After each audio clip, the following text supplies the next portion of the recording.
ಪ್ರೀತಿಯಲ್ಲಿ ಭಯದಲ್ಲಿ ಎಷ್ಟು ಸಲ ಬಲಭದ್ರನ ಪಾದಾರವಿಂದಕ್ಕೆ ವಂದಿಸಿಕೊಂಡಿದ್ದೇನೆ.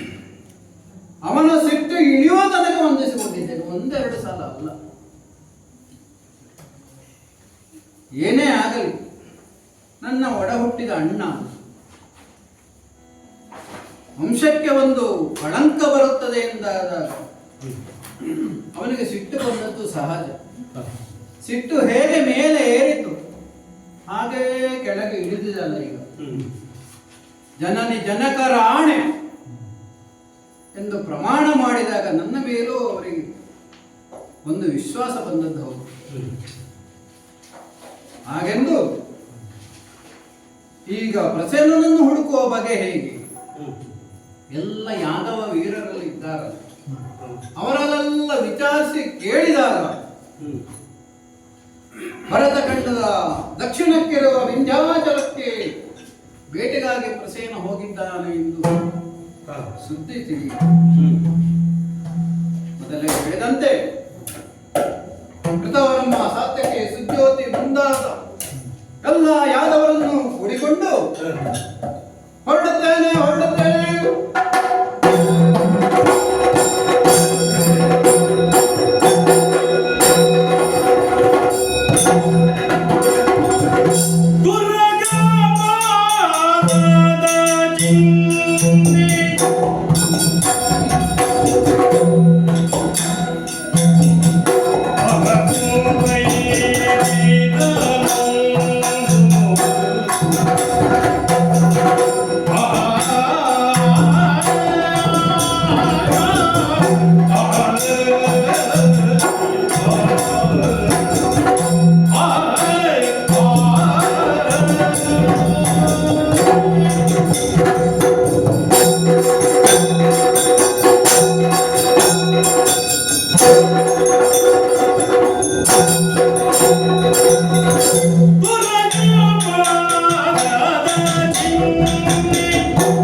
ದಟ್ಟವಾದ ವಿಂಧ್ಯಾಚಲದ ಕಾಡಿನಲ್ಲಿ ಎಲ್ಲಿಯನ್ನು ಪ್ರಸೇನನನ್ನು ಹುಡುಕಲಿ?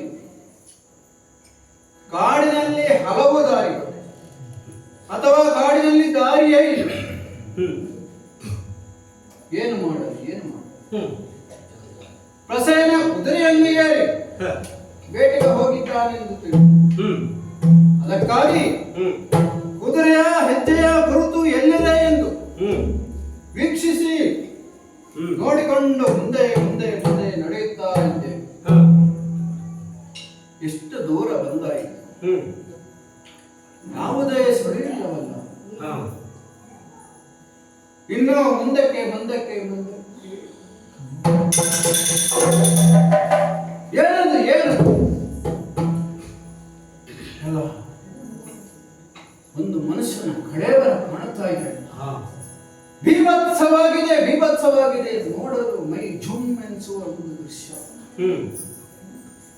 ಹತ್ತಿರ ಹೋಗುವುದೋ ಬೇಡವೋ, ಹೋಗುವುದೋ ಬೇಡವೋ ಎಂಬ ಅರಿವು ನನ್ನ ಮನಸ್ಸನ್ನೇ ಮೂಡಿದೆ. ಆದರೆ ಬಂದ ಕಾರ್ಯವಾಗಬೇಕು. ಮತ್ತು ಮುಂದುವರೆಸಿ ಹೋಗಿ ನೋಡುತ್ತೇನೆ.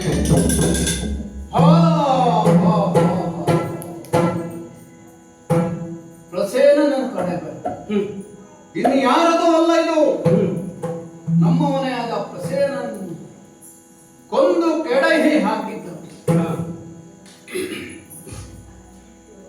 ಮುಖವನ್ನು ಸ್ವಲ್ಪ ಮಟ್ಟಿಗೆ ಗುರುತು ಹಿಡಿಯುವಂತಿದೆ. ಅಲ್ಲಲ್ಲೇ ಸಿಂಹವು ಪರಚಿದ ಗಾಯಗಳಿವೆ. ಹೊಟ್ಟೆಯನ್ನು ನೋಡಿದರೆ ಅಬ್ಬಾ, ಕರುಣಗಳೆಲ್ಲ ಕಿತ್ತು ಬಂದಿದೆ. ಮಾಂಸದ ಆಸೆಯಿಂದ ಹೊಟ್ಟೆಯನ್ನು ಬಗೆದ ಸಿಂಹ ರಕ್ತವನ್ನು ಕುಡಿದು ಮಾಂಸವನ್ನು ತಿಂದು ಈ ಭೀಭತ್ಸ ದೃಶ್ಯವನ್ನು ಕಾಣದ ಒಂದು ಅವಸ್ಥೆ ನನ್ನ ಜೀವನಕ್ಕೆ ಬಂತಲ್ಲ. ಹೇಗೆ ಗೊತ್ತಾಯಿತು ನನಗೆ ಸಿಂಹ? ಕೇಸರಿಯ ರೋಮವಲ್ಲ ಇಲ್ಲಿ ಬಿದ್ದುಕೊಂಡಿದೆ. ಕೇಸರಿಗೂ ಪ್ರಸೇನನಿಗೂ ಬಹಳ ಭೀಕರವಾದ ಕಾಳಗ ನಡೆದು ಕೊನೆಯಲ್ಲಿ ಪ್ರಸೇನನ್ನು ಸೋತು ಸಿಂಹ ಅವನನ್ನು ಕೊಂದು ಹಾಕಿ. ಹಾಗಾದರೆ ಮಣಿ ಇಲ್ಲೇ ಎಲ್ಲೋ ಇರಬೇಕು. ಎಲ್ಲಿ ಹುಡುಕಿದರೂ ಮಣಿಯನ್ನು ಕಾಣುವುದು ಅಲ್ಲ, ಮಣಿ ಇದ್ದರೆ ಇಲ್ಲೇ ಕೋಟಿ ಕೋಟಿ ಸೂರ್ಯನ ಪ್ರಭೆ ಇಲ್ಲಿ ಇರಬೇಕಾಗಿತ್ತಲ್ಲ. ಅದು ಇಲ್ಲದೆ ಇರುವಾಗ ಮಣಿ ಇಲ್ಲಿ ಇರಲು ಸಾಧ್ಯವೇ ಇಲ್ಲ. ಹಾಗಾದರೆ ಏನು ಮಾಡುದು? ಈಗ ಸಿಂಹದ ರೋಮ ಇಲ್ಲಿ ಬಿದ್ದ ಕಾರಣ ಸಿಂಹದ ಹೆಜ್ಜೆಯ ಗುರುತನ್ನು ನೋಡಿಕೊಂಡು ಮುಂದುವರಿಯುತ್ತೇನೆ.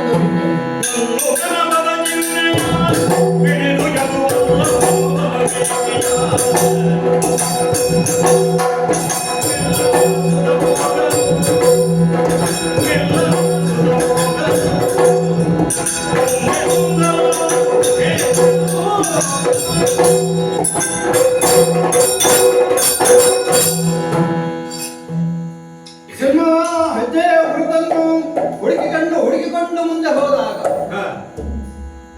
ಅಲ್ಲ, ಇಲ್ಲಿ ಸಿಂಹವೇ ಬಿದ್ದು ಸತ್ತಿದೆ. ಈ ಸಿಂಹವನ್ನು ಕೊಂದವರು ಯಾರು? ಈ ಸಿಂಹ ಮಣಿಯನ್ನು ತೆಗೆದುಕೊಂಡು ಬಂದರೆ ಇಲ್ಲಿಯಾದರೂ ಇರಬೇಕಿತ್ತಲ್ಲ. ಓಹೋ ಹೋ, ಸಿಂಹದ ಕೈಯಲ್ಲಿ ಮಣಿಯನ್ನು ಕಂಡು ಆ ಮಣಿಗೋಸ್ಕರ ಸಿಂಹವನ್ನು ಯಾರೋ ಕೊಂದಿದ್ದಾರೆ. ಯಾಕೆ? ಸಿಂಹವನ್ನು ಕೊಂದು ತಿಂದವರು ಯಾರು ಇಲ್ಲ. ಸಿಂಹ ಹಣ ಹಾಗೆ ಬಿದ್ದುಕೊಂಡಿದೆ, ಮಣಿ ಇಲ್ಲ ಇಲ್ಲಿ. ನೋಡಿದರೆ ಸಿಂಹದ ಮೈಯನ್ನು ಕೆಲವೆಲ್ಲ ಕರಡಿಯ ರೋಮ ಇದೆ. ಓ ಈಗ ತಿಳಿಯಿತು. ಸಿಂಹಕ್ಕೂ ಕರಡಿಗೂ ಭೀಕರವಾದ ಯುದ್ಧವನ್ನು ನಡೆದು ಸಿಂಹವು ಇಲ್ಲಿ ಕೊಲ್ಲಲ್ಪಟ್ಟಿದೆ. ಹಾಗಾದರೆ ಈ ಭಲ್ಲೂಕ ಸಿಂಹವನ್ನು ಕೊಂದು ಎಲ್ಲೋ ಮುಂದೆ ನಡೆದಿದೆ. ಆ ಭಲ್ಲೂಕದ ಹೆಜ್ಜೆಯನ್ನು ಹಿಡಿದುಕೊಂಡು ಮುಂದೆ ಬಂದು ನೋಡಿದರೆ ಒಂದು ಬೃಹತ್ತಾಕಾರವಾದ ಗವಿಯನ್ನು ಕಂಡಿದ್ದೇನಲ್ಲ. ಈ ಗವಿಯ ಒಳಗಿಂದ ಅತ್ಯಂತ ಪ್ರಕಾಶಮಾನವಾದ ಬೆಳಕನ್ನು ಕಾಣುತ್ತಾ ಇದ್ದೇನಲ್ಲ. ಹಾಗಾದರೆ ಈ ಗವಿಯ ಒಳಗೆ ಮಣಿ ಇರಬೇಕು ಅಲ್ಲ. ಗವಿಯ ಒಳಗಡೆ ಏನೋ ಒಂದು ಮಾನವರ ಶಬ್ದ ಕೇಳುತ್ತಾ ಇದೆ ಅಲ್ಲ.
ಒಂದು ಕರಡಿಯ ಗುಹೆಯ ಬಳಿಗೆ ಬಂದು ನಿಂತಾಗ ಒಳಗಿನಿಂದ ಏನು ಸೌಂದರ್ಯ, ಏನು ಸೌಂದರ್ಯ! ಶರದೃತುವಿನ ಪೂರ್ಣ ಚಂದಿನಂತೆ ಬೆಳಗುವ ತರುಣಿ ಓರ್ವಳನ್ನು ನಾನು ಇಲ್ಲಿ ಕಂಡಿದ್ದೇನಲ್ಲ. ಆಶ್ಚರ್ಯವೇ ಆಶ್ಚರ್ಯ! ಒಂದು ಕರಡಿಯ ಗುಹೆಯಲ್ಲಿ ಇಂತಹ ಸುಂದರ ತರುಣಿ ಇರಬೇಕಂತಾದ್ರೆ ಏನಿರಬಹುದು, ಏನಿರಬಹುದು? ಮಾತ್ರವಲ್ಲ, ತರುಣಿ ಮಾತ್ರವಲ್ಲ, ಒಂದು ಮಗುವನ್ನು ತೊಟ್ಟಿಲಲ್ಲಿ ಇರಿಸಿ ಆ ತೊಟ್ಟಿಲನ್ನು ತೂಗುತ್ತಾ ಇದ್ದಾಳೆ ಈ ತರುಣಿ. ಆ ತೂಗುತ್ತಾ ಇರುವಾಗ ಒಂದು ಗಾಯನವನ್ನು ಮಾಡುತ್ತಾ ಇದ್ದಾಳಲ್ಲ. ಕೇಳುವ ಸ್ವಲ್ಪ ಏನು ಗಾಯನ ಮಾಡುತ್ತಾ ಇದ್ದಾಳೆ.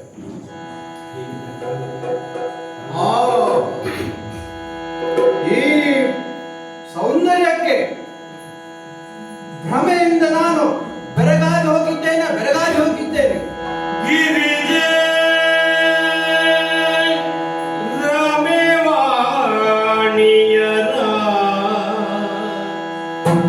ತರುಣಿ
ಅದ್ಭುತ ಸೌಂದರ್ಯ!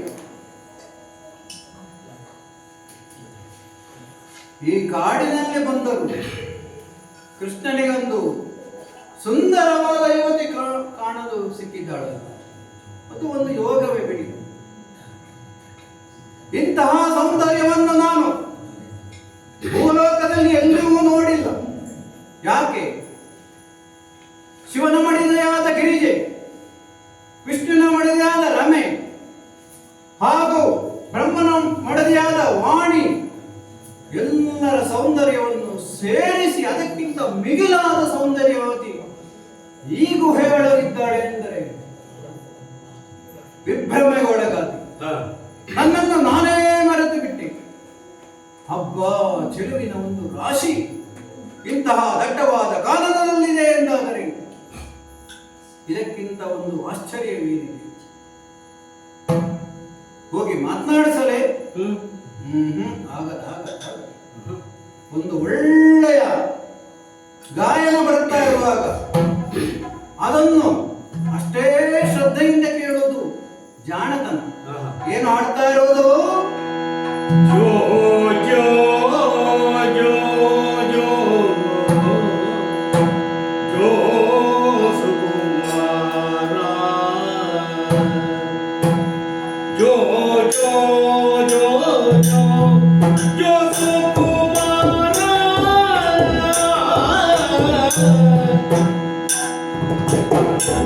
ಜೋ ಜೋ ಸದ್ಗುಣ ದಿನ ಶೃಂಗಾರ,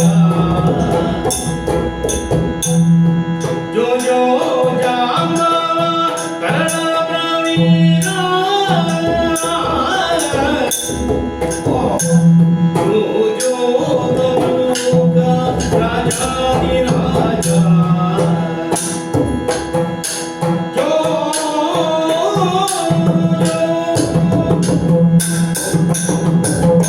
ತಂದೆಯ ದಿಗ ಜಾಂಬವಂತ ಕೇಸರಿಯ,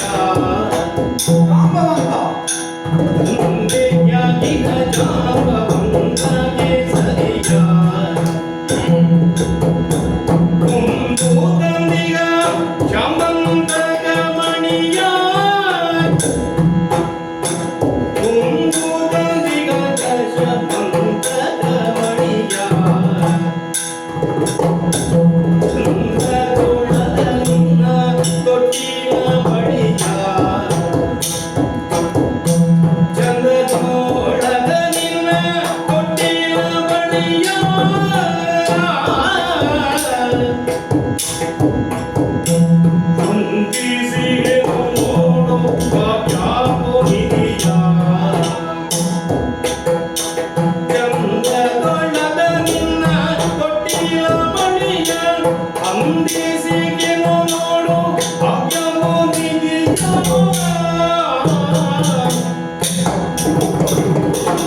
ತರುಣಿ ಸುಂದರಿ ಮಾತ್ರ ಅಲ್ಲ, ಸುಶ್ರಾವ್ಯವಾಗಿ ಹಾಡ್ತಾ ಇದ್ದಾಳೆ.